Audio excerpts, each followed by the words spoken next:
Pues la frontera ha venido al Ministerio de Consumo, a un lugar que hoy está representado por Alberto Garzón, coordinador general de Izquierda Unida, y una representación clara de un gobierno de coalición donde es muy evidente, porque él viene del Partido Comunista, que era posible que fuerzas políticas a la izquierda de la socialdemocracia entrasen en el gobierno de un país europeo importante como España, y que plantean desde el mundo del consumo que se puede hacer mucho para luchar contra las diferencias entre las clases sociales y para luchar a favor de las mayorías. Alberto Garzón, muchísimas gracias por atendernos. Muchas gracias, como siempre. Oye, habrás tenido que mirar hacia el pasado, ¿no? Es decir, hace 80 años, aquellos ministros comunistas que entraron en el gobierno y todo lo que ha ocurrido, ¿no?, durante el siglo XX. Sí, hay un momento además muy emocional, el contenido dentro de esa transformación, y es el día de la propia investidura, o mejor dicho, el día de la toma de posesión. Mucha gente mayor de este país, militantes del PC, o que lo fueron en su momento, pero que se definen como comunistas, un tipo de identidad política muy obvia, se acercaban llorando y diciendo que creían que no lo iban a ver en toda su vida, ¿no? Entonces es como una especie de éxito para ellos, vivido de una manera muy particular para gente que luchó contra el franquismo. Como que se lo debíamos, ¿no? Algo así lo entendían ellos, ¿no? Ellos entendían como que durante toda su vida habían luchado por un objetivo, dentro del cual pasaba que accedieran al gobierno gente de su partido o el partido en el que se referenciaban. Y esa es una expresión emocional de procesos muy potentes que están ocurriendo, porque efectivamente, desde un punto de vista ya más político, es obvio que el hecho de que haya un gobierno de coalición con comunistas y personas que han participado o participan del Partido Comunista dentro es un hito histórico que no se puede despreciar. Claro, es que la gente que ha querido participar en el gobierno de España durante el siglo XX los han matado, los han encarcelado, los han torturado y además este país ha sido muy injusto con la gente que ha hecho eso. Es decir, estamos hablando de un ejemplo de Marcos Ana, que quizás sea un ejemplo paradigmático, y por eso lo citamos tanto, una persona que pasó 20 años de su vida, más de 20 años de su vida en las cárceles franquistas, luchando como símbolo también de esa lucha antifranquista, y apenas ha tenido un reconocimiento de Estado por parte de la democracia que él contribuyó, como tanta otra gente anónima, a construir, ¿no? Entonces hablamos de un sector de la población que en gran medida se ha visto, es responsable, y lo saben, de la construcción de la democracia con todas sus limitaciones, pero no se ha visto reconocido en el posterior desarrollo de este país. Es que en Alemania la gente que atentó contra Hitler son héroes nacionales, incluso tienen fiesta nacional, y aquí no sabemos la gente que se jugó la vida queriendo acabar con el dictador y trayendo la democracia a España. Son las características propias de nuestra propia transición y la comparación con esos otros países que tienen una matriz incluso constitucional de carácter democrático, antifascista. En nuestro país esto no ha sido así y hay unas diferencias de trayectoria muy notables, y la existencia de un gobierno de coalición con miembros del Partido Comunista dentro supone un punto de inflexión muy grande y ayuda a repensar también esa fase de la transición para mucha gente que nunca se lo cuestionó. El otro día en la comparecencia al Congreso, el diputado y portavoz de Vox me decía que estaba atormentado por la existencia de un comunista o la participación de un comunista en el gobierno. Me lo decía en la sala constitucional.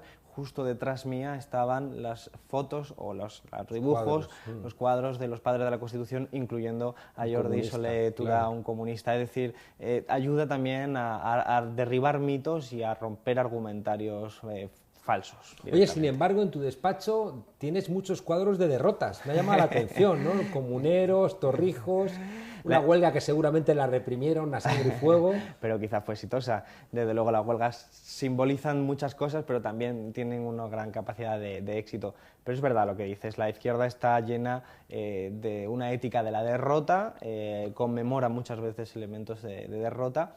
Creo que eso es parte de nuestra historia, porque al final cuesta avanzar y cada paso hacia adelante implica muchas derrotas previas. La historiografía liberal en nuestro país así lo ha reflejado. En más de 200 años ha habido muy pocos episodios en España de victoria de las fuerzas progresistas, siglo XIX y siglo XX, y yo creo que es hora también de que seamos capaces de conmemorar. Todavía me queda espacio en el despacho para poder conmemorar alguna cosa. Entraba en el despacho del primer ministro comunista y que iba a estar, no sé, el tipo poniendo la hoz y el martillo en el tejado del Reichstag, ¿no? Y resulta que está el pobre Torrijos a punto de ser fusilado por los Borbones. Claro, y es parte de una necesidad también en nuestro país, de que la izquierda sea capaz de ofrecer una lectura y una tradición de país, una tradición de lo que es España, conectada con coherencia con ese pasado, ¿no? Hubo en nuestros tiempos ese republicanismo federal, ese liberalismo radical, ese socialismo y ese anarquismo que se nutrían de experiencias históricas, incluso de derrotas, pero también de victorias, la gloriosa, la Revolución la Gloriosa, las insurrecciones que hubo en aquellos años. Bueno, creo que la izquierda de hoy tiene que aprender del pasado, no para replicarlo. Nosotros no estamos aquí para hacer un museo de los tiempos pasados, sino para aprender de esas historias y proyectar los anhelos de futuro pues, en nuestra actividad cotidiana. Oye, yendo a la práctica concreta, se ha montado un escándalo a derecha y también a izquierda, ¿no?, con la ley del juego, que era uno de los elementos que también ha protagonizado una buena parte del movimiento social en España, planteando que las casas de juego eran lo que desempeñó la heroína durante la transición, como un sumidero para la gente joven. De la derecha te han dicho que quieres prohibir los cromos de los niños, ¿no? Sí, se ha mezclado un poco de todo. Lo cierto es que nuestro país carece de una regulación de la publicidad de la ley del juego, o sea, de lo que es el juego de apuestas y de azar. Prácticamente puedes poner cualquier mensaje en cualquier formato publicitario y a cualquier hora. Y entonces esto es lo que estamos viendo, una explosión de una explosión de publicidad ofrecida por unas grandes empresas que han estado haciéndose de oro, básicamente por las casas de apuestas presenciales, que es un foco bastante peligroso y que además es el elemento central de este debate. En mi barrio hay una enfrente de una universidad. Claro, pero además es que es un problema social. Nosotros hemos incidido en el ámbito de la publicidad y somos los que hemos decidido dar un primer paso fuerte, pero desde luego un primer paso de muchos otros, regulando la publicidad de forma estricta. El 80% de los anuncios que hay hoy en día no se van a poder realizar, el 20% restante tienen que cambiar radicalmente para no ser tan agresivos y no incitar tanto a ese tipo de consumo. Era lo más rápido, la vía más eficaz para hacerlo rápido, pero hablamos de un problema que, como bien has dicho, tiene una incidencia social enorme, especialmente en barrios desfavorecidos, tiene un componente de clase muy notable, pero no olvidemos que es un problema social y, por lo tanto, no hay un vínculo, digamos, 1-1 entre publicidad y consumo. Desgraciadamente, el tabaco ha demostrado con la experiencia que, siendo un sector totalmente prohibido su publicidad, el consumo de tabaco sigue subiendo. Estamos ante un fenómeno social y el problema tiene que ver con cómo hemos diseñado nuestras ciudades. Hemos hecho ciudades como país en las últimas décadas y especialmente en los últimos 5 años, en las que, bueno, hemos dejado de tener espacios deportivos, espacios verdes y hemos incentivado la construcción de salones de apuestas, de lugares donde el ocio de los jóvenes prácticamente tiene muy pocos incentivos para ser un ocio saludable. Prácticamente a los jóvenes, como sociedad, digo, le estamos mandando el mensaje de tu diversión, tu ocio tiene que darse en el ámbito del consumo capitalista, en un centro de comercial o en el consumo de las apuestas y los juegos de azar. Estos son competencias autonómicas, los de los salones de juego, vamos a ver cómo lo abordamos, pero estamos ante un problema social que va más allá incluso de esas expresiones patológicas que se pueden derivar del consumo de azar, como la ludopatía. Tiene que ver con el ocio de la ciudad y qué ofrecemos a los jóvenes. Ahí planteas una cosa muy importante, que quizá tenemos un mal diseño político, porque los ministerios, al estar compartimentados, creen que pueden solucionar las cosas de manera aislada, cuando, como bien planteas, son cosas generales. Es decir, si tú, para evitar que la gente fume o que la gente tenga un consumo poco saludable, le tienes que poner un instrumento musical o le tienes que poner un balón, la solución no pasa solamente por el Ministerio de Consumo, tienes que hablar con Hacienda, claro, tienes que hablar con muchos más elementos. Claro, nosotros tratamos de analizar la sociedad a través de una perspectiva cartesiana y compartimentamos todo, lo que facilita el análisis, facilita medir las cosas, pero la realidad es fluida, la realidad mezclada, tiene claro, unas fronteras difusas entre los diferentes ámbitos. La realidad es que cuando te acercas a un fenómeno como puede ser el del ocio de los jóvenes en nuestro país, pues te das cuenta de que para incentivar ocio saludable tienes que usar diferentes instrumentos, una fiscalidad adecuada, una publicidad adecuada, una serie de ofertas públicas adecuadas y, por lo tanto, nosotros lo que hablamos es de plan integral sobre el juego, plan integral sobre el consumo saludable, porque evidentemente si queremos que los niños y las niñas de nuestro país no coman comida basura, no se trata solo de subir o bajar los impuestos para incentivar, sino se trata de información, prevención, sensibilización, se trata, bueno, de ser capaces de instaurar una lógica distinta que preserve la salud pública. Pero eso es muy importante para la izquierda especialmente. son procesos graduales y son procesos que tratamos de abordar problemas generados durante décadas y por lo tanto no se nos puede pretender que en 40 días los resolvemos porque es falso, no es posible así. ¿Ha costado sacar a los famosos de la publicidad? Bueno, el sector es un sector muy poderoso, es un sector que tiene una gran capacidad de resistencia, estamos hablando de unos 300 millones de euros dedicados a publicidad y que es una publicidad que se ingresa por parte de medios de comunicación fundamentalmente y también la Liga. Por lo tanto es un ecosistema muy complejo, pero ante el que lógicamente nuestra medida pues, ha sido muy mal bienvenida.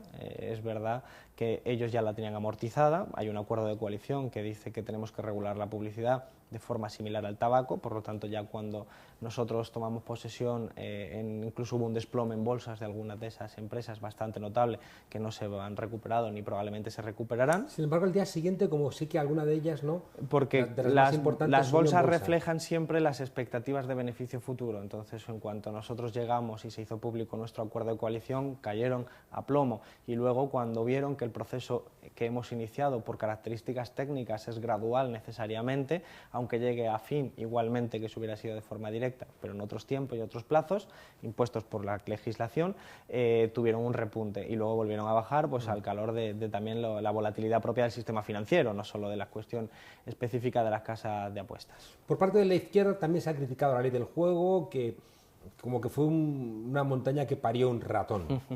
Hay un elemento ahí que es sincero y es de preocupación porque estamos ante un problema social enorme, no se ha hecho nada durante 9 años, hay un Real Decreto que quería regular la publicidad que hasta 2 veces no pudo salir porque los gobiernos finalmente no lo sacaron adelante y había una gran expectativa de que se podía hacer de forma directa, cosa que técnicamente no era posible. Pero luego también tengo la sospecha de que hay una tradición en la izquierda que se ha expresado en otros ámbitos que tiende rápidamente a identificar que cuando las cosas no salen exactamente como a uno le gusta y en el tiempo que a uno le gusta, identifica una teoría de la conspiración. Yo creo que eso es una herencia del pensamiento funcionalista que está muy inserto en la izquierda, que acaba pensando que todo lo que pasa es para beneficio del sistema. Y a veces las explicaciones son más complejas, no todo tiene que ver con que el sector que es poderoso ha intervenido para diseñar la ley, sencillamente hay restricciones legales, puede haber errores, puede haber mil cosas. El hecho de que el fútbol sobre todo se libre bueno, no se la libra posibilidad el fútbol, de regularlo. lo que se libra son las competiciones deportivas a partir de las 8 de la tarde, de hecho no es el corazón de la publicidad. Sí, de las apuestas sí, el juego es mucho más amplio, pero las apuestas efectivamente están muy vinculadas al deporte y nuestro país, pues como el fútbol es el gran rey pues, del deporte, pues es donde están ahí. Lo que ocurre es que nosotros teníamos que ir a un paradigma regulatorio necesariamente, porque lo que hacemos es que para que las medidas puedan estar en vigor este año, teníamos que empezar desarrollando el reglamento de una ley, y la ley dice que la publicidad es legal. Por esa razón nosotros teníamos que mantenernos dejando espacios de publicidad, y ese espacio de publicidad que dejamos muy regulado, estrictamente regulado, la inmensa mayoría de los anuncios que se ven, incluso en ese espacio, no van a poder hacerse de esa manera, está solo estricto para el horario, digamos, de protección infantil reforzada a partir de las 8, solo y cuando haya un evento deportivo. Todos los eventos deportivos antes de las 8 no pueden hacer publicidad y aquellos que sean a partir de las 8 de forma muy restringida y solo durante ese espacio. Es una parte de las 100 medidas que hemos aprobado, que son un paso de gigante, porque ahora mismo estamos en la ley de la selva y que, insisto, es el primer paso.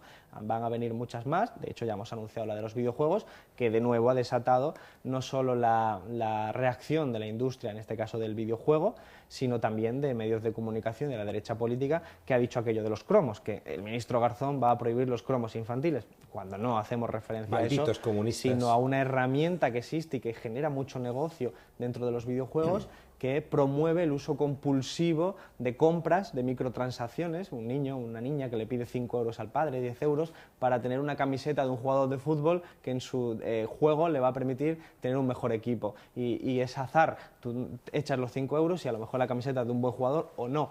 Es un algoritmo, entonces si no te gusta le pides otros 5 euros a tu padre o a tu madre. Incluso eso se está sucediendo en menores, igual que en el deporte, en otra serie de videojuegos. Mueve una cantidad ingente de dinero y sobre todo está educando en el juego de azar y en determinados uso compulsivo a gente de 13 y 14 años en nuestro país. En un país, a mí siempre me estremeció que los dos anuncios más caros de la televisión, que era el último del año y el primero del año, eran de lotería, de Navidad.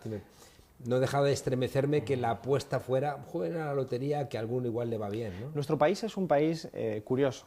El 85% de la población reconoce jugar algún tipo de juego, es un mercado muy amplio, muy eso, pero somos un país judio-cristiano, donde el juego no está bien visto. Y por lo tanto conciliar esas dos relaciones es complejo.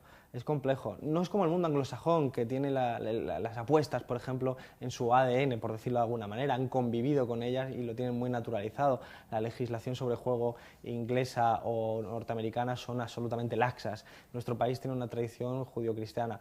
Pero a nosotros estas cuestiones morales nos parecen secundarias, no somos curas. Nosotros lo que hacemos es, bueno, hemos detectado que 1 de cada 4 personas que juega, por ejemplo, a juegos de apuestas puede desarrollar una patología, trastorno de juego, juego problemático o, el caso extremo, una ludopatía. Y eso nos preocupa. Y entonces eso es lo que queremos abordar. No criminalizamos el juego, de hecho sería absurdo, pero sí que tenemos que atender a esas consecuencias negativas que, insisto, tienen un carácter de clase muy grande, porque estos sectores han crecido no por casualidad al calor de una crisis económica, de la frustración, de la indignación de familias que pueden creer y se les induce a pensar de esta manera que apostando quizás tengas un atajo a poder salir de tu situación social. Un par de preguntas más sobre esto y cambiamos de tercio. Una es, hemos logrado desobjetivar a la mujer, ¿no? Donde la tratabas como un florero en la publicidad para vender un coche o cualquier otro tipo de cuestión, pero ahora la publicidad está utilizando neuromarketing, está acudiendo, ¿no?, a la biología para seguir vendiendo las cosas sin que siquiera nos demos cuenta. Claro, y además la capacidad de las grandes empresas para poder profundizar en la naturaleza humana y entender cuáles son nuestras debilidades es enorme, mucho más que la de cualquier Estado. Y eso facilita, por ejemplo, también con la tecnología el uso de algoritmos que cuando tú entras en una página web o cuando tú usas tu teléfono móvil reconocen a través de la trayectoria, la huella que has dejado en tu tránsito, claro, en tu tránsito por la red, reconocen cuáles son tus intereses y son capaces de perfilar en este tipo de casos donde la posibilidad de una afectación negativa sobre la salud es alta, como el caso de las apuestas, es muy llamativo. Prácticamente casi todos los medios electrónicos que hablan de una noticia de casas de apuestas, recientemente todo lo relacionado con el Ministerio de Consumo, tienen un mensaje de anuncio de apuesta que con este Real Decreto ya será imposible de hacer. Claro. Una última pregunta. He estado recientemente en América Latina, no en Venezuela, y he visto allí una cosa que la has mencionado de paso y que me preocupa profundamente, que son los pobres obesos, ¿no? Es decir, cómo la gente de menor capacidad adquisitiva encima está, ¿no?, teniendo sobrepeso porque está comiendo básicamente basura, ¿no? Claro, porque hay una industria alimentaria que, digamos, está utilizando un tipo de productos que les permiten ser muy baratos, que les permiten tener un sabor que genera y educa en el paladar el uso de azúcares y el uso de elementos que pueden ser adictivos y que son muy peligrosos para la salud en esas cantidades. Estamos hablando de bebidas energéticas, estamos hablando de altos productos energéticos con muchas grasas, con muchos azúcares y que son más baratos. Por lo tanto, hay un elemento de clase. Es fácil de entender, lo explico de una forma muy convencional y muy coloquial. Si tú vas a un supermercado y encuentras un chuletón pues a 3 euros, es obvio que ese chuletón tiene unas características sanitarias o de salud que pueden ser aptas para el consumo, pero que tiene unos perjuicios sobre la salud mucho más grandes que si tú vas a una carne de mayor calidad que ha usado menos componentes negativos para la salud. En consecuencia, las personas con menos recursos, con menos renta, hacen un uso más intensivo de los productos más baratos y por lo tanto tienen un perjuicio mayor en temas de obesidad, en temas de malnutrición, en temas de salud pública y por lo tanto nosotros tenemos que ser capaces de promover un consumo saludable con un plan integral que incluya pues la fiscalidad para incentivar los productos sanos, las frutas, las verduras y desincentivar aquellos que son los más peligrosos, conocidos tradicionalmente como comida basura. Pero además de eso, campañas de prevención, sensibilización, vamos a poner un etiquetado frontal, que todo el mundo sea consciente del producto que está consumiendo. Mucha gente no sabe que las bebidas energéticas, pues un consumo excesivo de esas bebidas energéticas tienen unos costes muy altos en términos de salud en el medio plazo y especialmente en la gente más joven, en niños y en niñas que hacen un uso abusivo de todo ello. creo que hay que dar un salto cualitativo. Afortunadamente no estamos como muchos países de América Latina, porque hay una inercia en nuestro país de dieta mediterránea. Seguimos teniendo a los abuelos y a las abuelas que nos ponen la lenteja, que hacen una serie de productos para consumir mucho más saludables, pero estamos pasando a un modelo muy peligroso que hay que corregir. Ministro, el Partido Comunista siempre viene de una tradición teórica fuerte, ¿no?, que le ha hecho posicionarse frente al sistema capitalista, frente a la explotación laboral y frente a pues, los elementos negativos, ¿no?, que acompañan a este enorme desarrollo de las fuerzas productivas del que es capaz el sistema capitalista. Sin embargo, todo lo que hemos hablado hasta ahora son meros parches, ¿no?, al sistema, que parece que entonces que el comunismo entra en el gobierno solamente para gestionar de una manera más decente el sistema capitalista, o se puede ir un poquito más allá. Yo creo que se puede y se debe ir más allá. Lo único que tenemos que atender a que los elementos que estoy mencionando tienen que ver con la salud pública y especialmente con un sesgo de clase. Por lo tanto, estamos hablando de mejorar la vida de la clase trabajadora, y eso es un salto casi revolucionario con respecto a lo que hay. Pero no olvidemos que preservar los espacios públicos es en sí mismo un acto anticapitalista. La sanidad pública, la educación pública, los servicios públicos son anomalías dentro de un sistema capitalista que se basa en la persecución de la ganancia y en la maximización de esa tasa de ganancia. Por lo tanto, nosotros tenemos que ser capaces de preservar esos servicios públicos ante una oleada reaccionaria y profundamente liberal en sus cimientos más últimos, que vemos a lo largo de todo el mundo, desde Trump, Boris Johnson, la extrema derecha en toda Europa, que tiene ese componente neoliberal en lo económico, a veces en lo discursivo pueden cambiar, pero neoliberal en la práctica, y profundamente reaccionaria en los valores, en la moral. Son xenófobos, son racistas, son machistas. Bueno, frente a eso nosotros tenemos que dar ejemplo y demostrar que se puede hacer las cosas de otra manera, y creo que el diagnóstico que se hace desde la izquierda de cómo funciona el capitalismo es correcto, y en este momento, ante la sociedad que está sufriendo la consecuencia de la globalización, de la crisis económica, esas clases sociales, la clase trabajadora que es víctima de esos procesos, necesitamos ofrecer una alternativa de izquierdas. Necesitamos decir, la izquierda te protege porque te da sanidad pública, te da educación pública, te garantiza un trabajo digno, te sube el salario mínimo interprofesional, eso es táctica, ¿no? Te da ¿Y la comida. estrategia? La estrategia realmente tiene que ver con ello, es decir, la táctica y la estrategia son elementos que tienen que ser coherentes entre sí. No hay otra táctica posible que en este momento defender esas conquistas y tratar de avanzar en ellas. ¿No es esta la defensiva?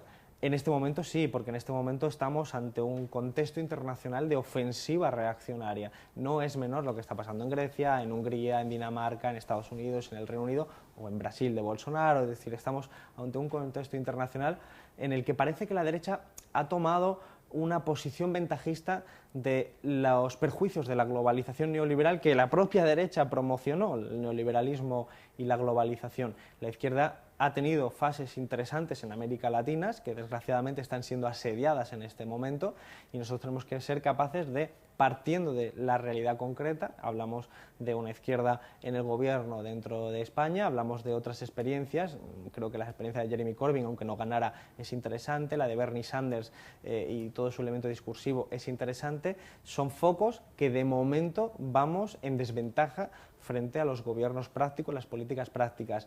La estrategia se construye también a través de esa táctica, pero sería muy sencillo decir, la estrategia de construir el socialismo. Pues claro, la estrategia en realidad tiene que ver con ser capaces de diseñar un camino que pueda concluir en ese objetivo político. No es tan difícil porque la gente, más allá de la teoría, lo entiende. Entiende que el feminismo, que el ecologismo tienen que tener un carácter anticapitalista. En el caso del ecologismo yo creo que es uno de los vectores más obvios. La gente es consciente ya de que este planeta no puede sobrevivir, es decir, la vida en este planeta no puede seguir existiendo si seguimos con un modelo de producción y consumo que es funcional al capitalismo, que es el que necesita. Por lo tanto, fíjate que es revolucionario. Cambiar el modelo de producción y consumo en este país significa atentar contra los fundamentos mismos del propio capitalismo. Dejar de mercantilizar el medio ambiente o dejar de mercantilizar los cuidados es revolucionario y es profundamente anticapitalista. Como lo fue la construcción de la sanidad pública o la educación pública, que es la desmercantilización de espacios amplísimos. en términos convencionales económicos, nichos de mercado enormes que tratan de asaltar las grandes empresas financieras, las grandes empresas privadas, de la sanidad, de la educación, tratan de asaltarlo porque para ellos son espacios de ganancia potencial y ahora mismo están fuera de ese espacio, están en un espacio que se rige por otros criterios, criterios vinculados a la democracia, a la lucha contra las desigualdades. Ese es el criterio público. Cuanto más seamos capaces de expandir ese otro criterio democrático social, es decir, cuanto más seamos capaces de expandir lo público, evidentemente mejor estaremos en esas posiciones de defensa de las clases trabajadoras. Ha planteado Pablo Iglesias que gobernar es tragarse sapos. García Linera ha dicho que hay que cabalgar contradicciones.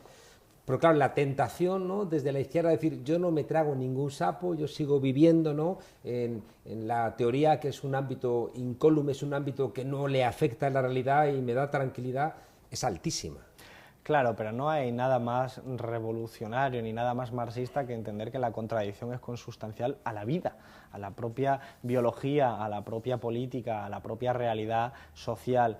Evidentemente uno tiene que ser capaz de gestionar esas contradicciones y de hacerlo de manera que te fortalezcan. Y eso es lo que conlleva las responsabilidades públicas. La tentación de la que hablas existe y es muy alta, porque la izquierda, entre otras cosas, está acostumbrada a las derrotas y está acostumbrada a una cultura activista y no a una cultura de la gestión. Por lo tanto, asume con enorme dificultad los costes que conlleva gestionar esas contradicciones, pero creo que es una estrategia equivocada, el apartarse y decirse la vida no va conmigo, yo soy puro, yo soy pulcro, yo no tengo que asumir esas contradicciones. Para empezar, si fuera consecuente, debería alejarte de todo tipo de acercamiento institucional, desde ayuntamientos hasta parlamentos autonómicos, a cualquier espacio. Que le lleva a refugiarse en los movimientos sociales.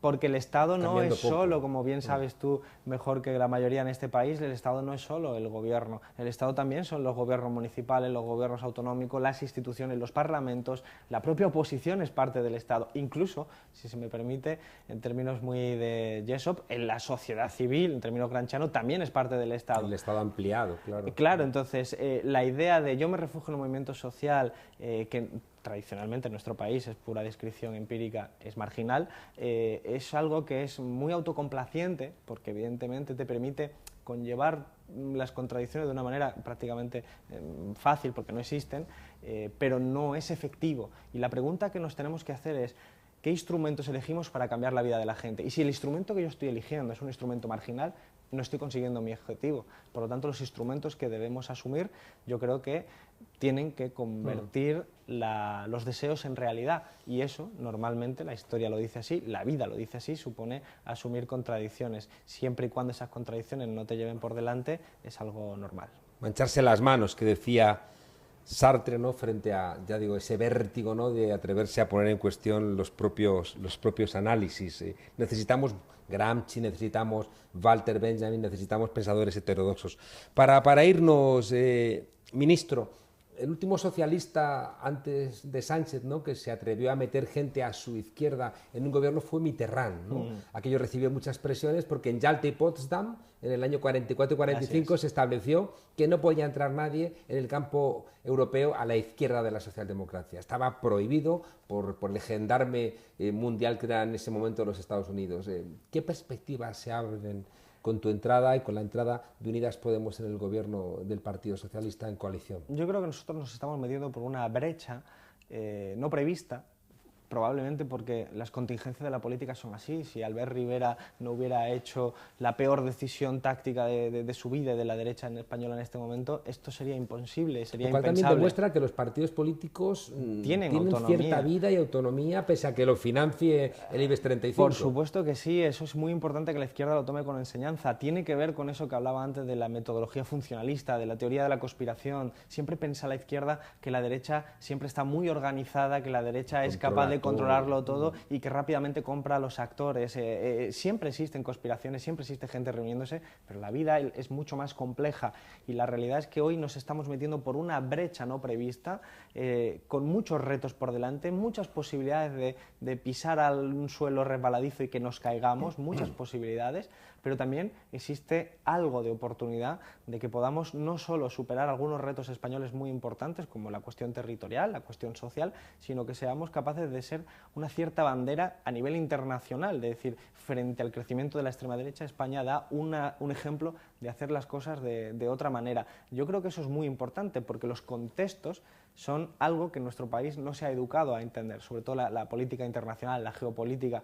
Aquí se habla muy rara vez de ello, pero que Mitterrand no pudiera hacer aquella estrategia, no solo tiene que ver con que en abstractos fuera imposible, eso es el discurso liberal o el discurso socialdemócrata conservador tipo Felipe González, tiene que ver con el contexto en el que fue, y es que lógicamente los años 80 es precisamente los años que, como bien sabes, surge el neoliberalismo, se fortalece a partir de la experiencia de Pinochet en el 73, después Margaret Thatcher, Ronald Reagan, es decir... Una ayudita previa de Juan Pablo II. Efectivamente, entonces el voluntarismo no existe. El voluntarismo es algo que digamos está muy bien para los deseos, pero la realidad se construye en un mundo interrelacionado donde la correlación de fuerzas existe, y creo que hoy en día estamos ante una oportunidad. Es una oportunidad compleja, pero que necesitamos transitar, porque en política siempre escoges entre alternativas realmente existentes. Por eso creo que hay que criticar a ese cierto izquierdismo que dice, es que esto que has hecho no me gusta, a mí me hubiera gustado que fuera así. Me parece excelente, pero el voluntarismo es absurdo para la práctica política. Eliges entre realidades, y la realidad es que si nosotros no asumimos ahora las contradicciones, la alternativa es o un gobierno mucho más a la derecha, o que efectivamente, como existe el riesgo y la amenaza, las sombras oscuras, por decirlo metafóricamente, de las derechas reaccionarias tomen el poder en nuestro país, y eso los alinea con el resto de Europa, pero la clase trabajadora en este país lo sufriría mucho. ¿Sigues teniendo tiempo para escuchar a la gente? Porque para llegar aquí esto es un laberinto que no llega a nadie, ¿eh? Sí, pero la verdad es que nosotros estamos aquí lo justo e imprescindible para facilitar el trabajo, y lo cierto es que nosotros no olvidamos no solo de dónde venimos, sino que somos representantes mandatados por una organización política, un espacio político enormemente democrático, y eso es fundamental, que cuando uno entra a las instituciones sepa para qué quiere entrar en las instituciones, tenga un objetivo político, porque entrar por entrar, hablamos de instituciones muy poderosas que te pueden comer a los 2 días. Alberto Garzón, coordinador general de Izquierda Unida, ministro de Consumo, miembro de Unidas Podemos, y una persona que, a toda esa gente que realmente fue la que trajo la transición, esa gente que pagó con su cuerpo y muchas veces con sus bienes, el que aquí pudiéramos tener democracia se ha visto, ¿no?, de alguna manera recompensada con tu presencia aquí como ministro. Desde la frontera te prometemos traerte un cuadro de la 9, esos republicanos españoles entrando a liberar París. Una ¿no? victoria, claro que sí. Una victoria clara, ¿no? Para que no haya tanta derrota, que si no nos vamos a entristecer. Nada, está claro. Muchas gracias, Alberto. Muchísimas gracias, Hasta de pronto. verdad, gracias.